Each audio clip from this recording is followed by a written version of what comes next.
চলো আজকে তোমাদের সাথে একটা আম পোড়া দিয়ে মাছের রেসিপি শেয়ার করবো। তো এখানে একটা কাঁচা আম, রসুন আর কটা কাঁচা লঙ্কা একদম আগুনে কিন্তু আমি এটা পুড়িয়ে নেব। তো এরপরে আমের আর রসুনের খোসাগুলো সব ছাড়িয়ে নেবো, নিয়ে মিক্সিতে যে আমের পাল্পটা বেরিয়েছিল সেটা দিয়ে আর পোড়া রসুন আর পোড়া কাঁচা লঙ্কা একদম মিহি করে পেস্ট করে নেব। আর এদিকে কড়াতে সর্ষের তেল গরম করে লবণ আর হলুদ মাখানো কাতলা মাছ আমি একদম লাল লাল করে ভেজে তুলে নেব। তো এই যে এইদিকে কিন্তু একদম মাছগুলো আমার ভাজা হয়ে গেছে। এরপরে মাছগুলো তুলে ওই তেলেতেই দিয়ে দেবো পেঁয়াজ কুচি। এবার পেঁয়াজ কুচিটা একটু লাল লাল করে ভাজবো, কালারটা যেই চেঞ্জ হয়ে আসবে এরপরে যে পোড়া আম, রসুন, কাঁচা লঙ্কার বেটে রেখেছিলাম সেটা দিয়ে এরপরে ভালো করে কষিয়ে নেব। আর এত সুন্দর একটা গন্ধ বেরোচ্ছে মশলাটা কষাতে কষাতে কি বলবো।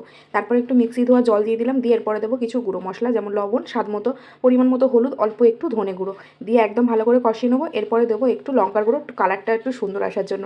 তো এরপর লঙ্কার গুঁড়োটা দিয়ে ভালো করে কষিয়ে নেবো। এবার তেল ছেড়ে এলেই জল দিয়ে দেবো। ঝোলটা ফুটে এলে এরপরে দিয়ে দেবো বেশ কিছুটা চিনি। এর টেস্টটা আসবে হচ্ছে ঝাল, টক আর একটু মিষ্টি মিষ্টি। এরপরে ভেজে রাখা মাছগুলো দিয়ে দেবো। ব্যাস একদম ঝোলটা গামাখা গামাখা করে নামিয়ে নিলেই কিন্তু একদম রেডি আম পোড়া দিয়ে কাতলা মাছ। তো এই কাঁচা আমের সিজনে কিন্তু তোমরা একবার হলেও কিন্তু এই রেসিপিটা বানিয়ে খেও। টেস্টটা হয়েছিল কিন্তু দুর্দান্ত, মানে যারা টক খেতে ভালোবাসো তাদের তো অসাধারণ লাগবে এটা খেতে।